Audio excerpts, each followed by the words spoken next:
Welcome in. This is Soccer Disruptors on Morning Kickaround. You may know our guest from national team commentary. His time as a player. He's involved in a number of things, including Street FC, the Over-Under Initiative, and Golfer. But today we're going to lead off with talking about Atletico Dallas, USL Championship expansion team. And our guest has just joined the ownership group, Kyle Martino. Thank you for joining us here on Morning Kickaround, sir. What's up, y'all? How you doing? Good to see you, Kyle. Looking good, buddy. Appreciate you coming on. We were like, we went to Albuquerque and we did this thing in New Mexico and happened to meet a guy named Sam Morton who had been on our show previously to talk about Atletico Dallas. And hey, Kyle Martino is part of the ownership group. Oh, well, we want to talk about Atletico Dallas with Kyle Martino. Absolutely. And we obviously talked about the other stuff that you've got going on. So first of all, I think the obvious question is why join a USL expansion team ownership group, Kyle? I mean, you met Sam. He's pretty contagious, isn't he? So yeah, honestly, the founders. My team ownership started with Steve Nash and Stu Holden when we were part of the ownership of Mallorca. Those guys are still involved, and I wasn't sure if I'd ever be in part of an ownership group again.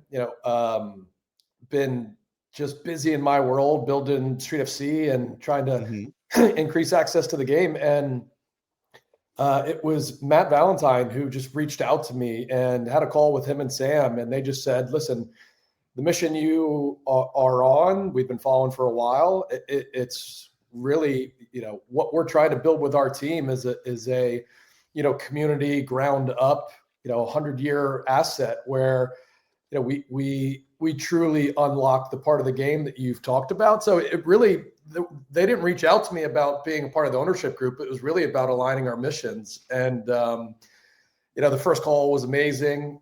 They showed me some of the branding. They talked about the project. And honestly, it was like, I can't miss an opportunity to be a part of trying to build something as special as what those guys have started. Yeah, you mentioned your ownership group or you're part of ownership group in Spain and with Mallorca. Is there something that might get under your skin a little bit more about owning something here stateside?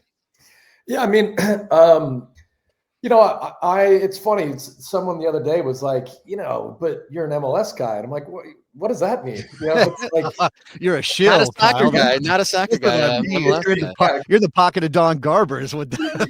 Yeah, it's just like, what's funny, I think if anyone knows this about me, and Don definitely does, and anyone who followed my run for U.S. soccer president, it's like, I'm just a soccer first guy. It's like, the first hat I put on, the first dream I have in the morning is I just want everyone in this country to love this game as much as I do. I want to open up the pathways to it. And, MLS gave me my dream. And honestly, I look at being a USL team owner as a push MLS to be the best it can be. For me, it's like anything you can do from any tier or any angle to get involved in the game of this country. Obviously, it's to raise the bar and move everything forward. So I look at being a USL owner as a pro MLS. I want to push. Obviously, we've got FC Dallas in Dallas, it's an MLS team, and obviously we're the downtown team. We want to be the best team in Dallas, but for me, it's like we need those guys to succeed, and the best way to make that possible is to be the best team we can be in Dallas. So who knows where professional sports is going to be in our sport in this country in 10 years. But for me, getting involved at any level is a pro soccer in America decision. Yeah, I think, something that we've covered on this show, and certainly, people who know me know that I've been American soccer first all the way back to the beginning of my career. I did a show on the radio that was just about American soccer, and we would cover the second, third divisions, like whatever you want to call them, USL. We don't have pro-rel between everything, and maybe there's a future for that with USL, but we still, I'll recognize that my focus tended to be on the national team. It tended to be on MLS, American players playing in Europe in particular, and maybe I wasn't kind of paying attention to the growth that was maybe at that point not exactly happening, but now clearly is. Right. And we talked about the USL approach to this and kind of how that is. But it seems from Sam and from Matt and some of the other people involved in this club in Dallas that these are soccer guys. Certainly Sam is a soccer guy. He'll talk about the game and having played it and all these things and having engaged with it at a time when it wasn't super accessible. And obviously that's what you're about. You're about accessibility. So you mentioned aligning the missions. Dallas is a place, or the city team of Dallas. What can that do for Street FC? Not for, but what can Street FC do? Yeah. What can Over Under do for Dallas? Well, I mean, listen, it's the fourth largest city in this country, and as great as it is that Dallas has a team, it doesn't have a downtown team, and I think that there's a large audience there when you talk about the Hispanic community there that just hasn't felt a team of their own, hasn't felt the Cotton Bowl, and I remember playing in it a long time ago. It's just there's an area of Dallas that has a rich heritage, and there's a lot of people that want to connect with something. And I think when you think about Street FC, it's really that street to stadium game. So there's a large part of the community there that already loves to play that pickup style concrete game, and so I'm going to use every arrow in my quiver to make sure that we speak to the community that loves the game, that feels they want a downtown team. And so you're definitely going to see the concrete get taken over a little bit, and we've got some fun announcements we're going to make in the next few months. But honestly, I just want a reason to be there as much as possible. So having Street FC be one of the spokes in the community hub is going to be an incredible thing to grow there. I liked what you said about becoming a soccer first guy, not an MLS first guy, and getting on board with a MLS or a USL Championship side nearby might push the MLS side, and that's associated with Dallas farther, but also the Atletico Dallas is taking pretty bold moves. You mentioned the branding, they there's bold choices there with no name on there, and then just kind of the insignia itself, like a wordless badge, is unusual and bold and drew a lot of reaction.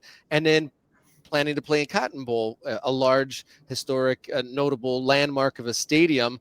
Is that boldness how does that suit do you think that suits what you're going for? Was it the boldness that won you over, or was it like kind of hand in hand with what you're going on? Like you said, bringing the street to the stadium, or I guess what is that?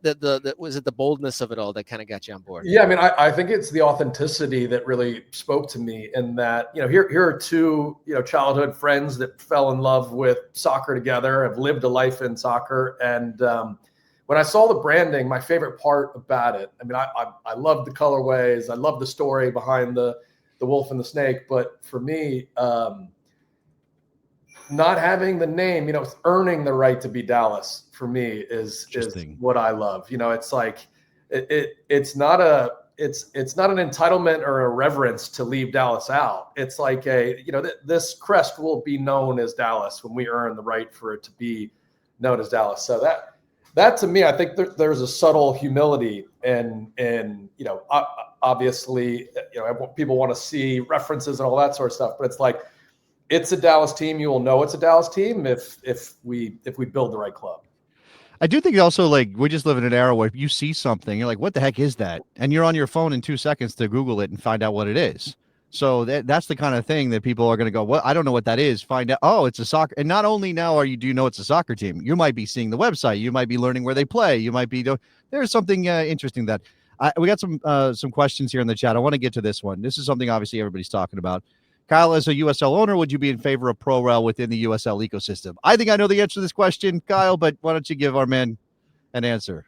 Yeah, I mean, of course. I mean, it's the greatest sporting meritocracy on the planet. You'll remember my days running for U.S. Soccer President.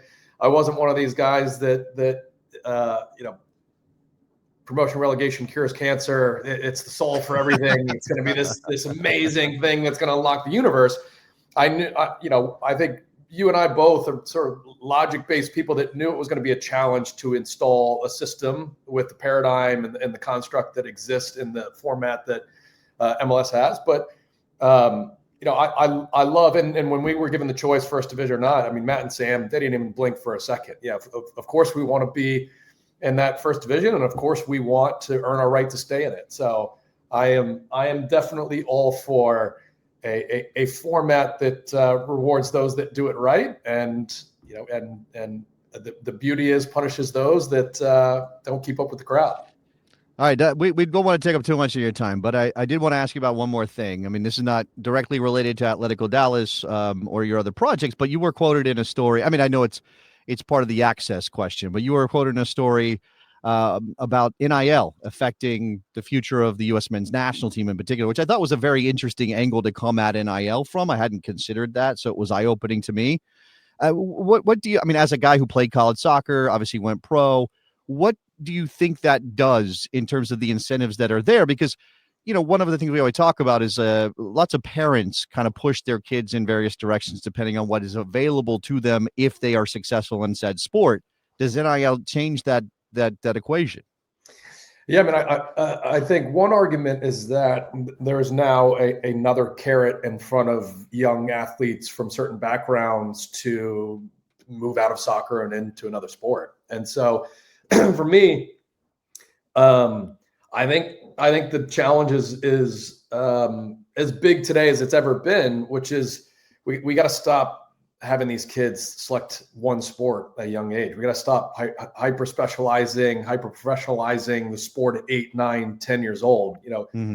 For me, as long as we can keep kids sports sampling and playing basketball and playing soccer and playing baseball and playing all these sports and doing it in an unstructured way, the longer we can keep them doing that, the better chance soccer has at being the number one sport in this country.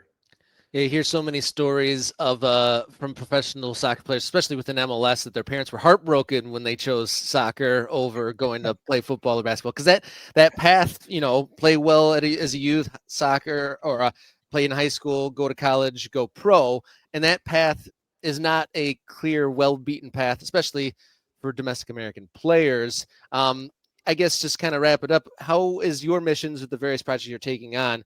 How is part of making that player pathway a clear path part of what you're doing?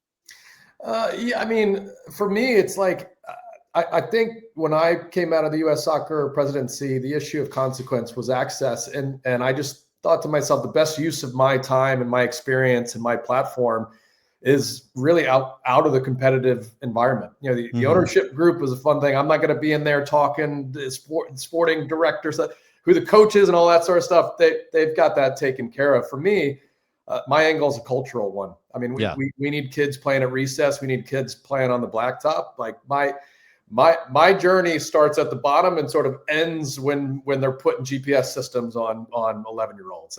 That's when I'm out. No, I think that's something I've been harping on for a long time. People are like, oh, how do we win the World Cup on the men's side, et cetera, et cetera. And everybody wants to plan for that. I'm like, you can't. I mean, what you're doing is a plan. It's just at the beginning, and you obviously have to let it cook and let it marinate. It's not going to be overnight. It's not going to be one cycle. We're not going to turn this into a world power. What we have to do is make soccer so ubiquitous and so important to kids that we just start producing the kind of players that can win us a World Cup. And it's probably not any more complicated than that, Kyle, unfortunately. Yeah, there's no panacea. I mean, you nailed it, but I studied this deeply. This is not a, finger in the air, how's this going to work?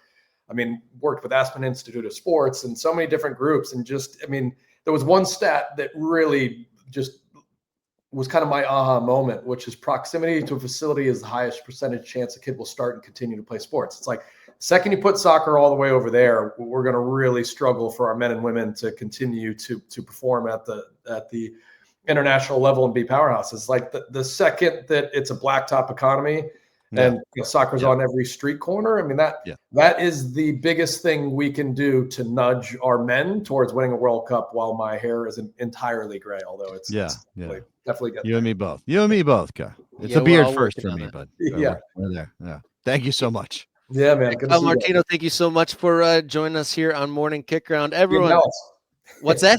See you in Dallas. Oh, yeah. Hopefully we'll. And if knowing Sam, he's going to bring us out, so we'll hopefully see you there at some point. We'd love to have you.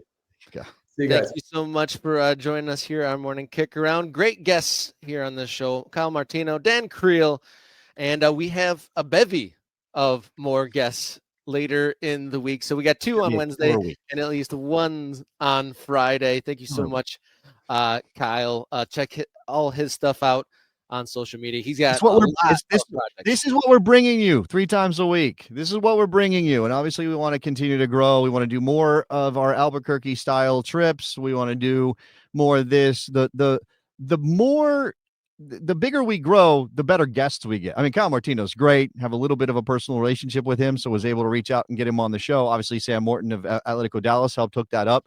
Yep. But the more people know who we are, the more likely we're going to get a yes when we ask for people to come on the show. And we want to be able to do that and get people like Kyle, get owners from across American soccer, people involved in the creation of these clubs. Again, dotting the map is one part of it, but we want to know how you're going to succeed once you put your dot down. That's part of the story. So anyway, be an MK Ultra is what I'm trying to say, or subscribe if you haven't done that already. Yeah, shout out to Chris Cordell, who became a member during the show. Shout out to Mike in Brazil, who did so over the weekend. We're going to start doing more posts on the Morning Kickaround YouTube channel after the show on Friday, after we talk to Travel Football Fan. I posed the question, did you enter into phase 1 of the World Cup ticketing process? And the winner of that poll, 37% of you said no, it's too expensive. Followed second by yes, I did. And then third in the poll was no, phase 1 was a total scam. So look out for poll questions coming up on the Morning Kickaround YouTube channel. And thank you everyone for tuning in.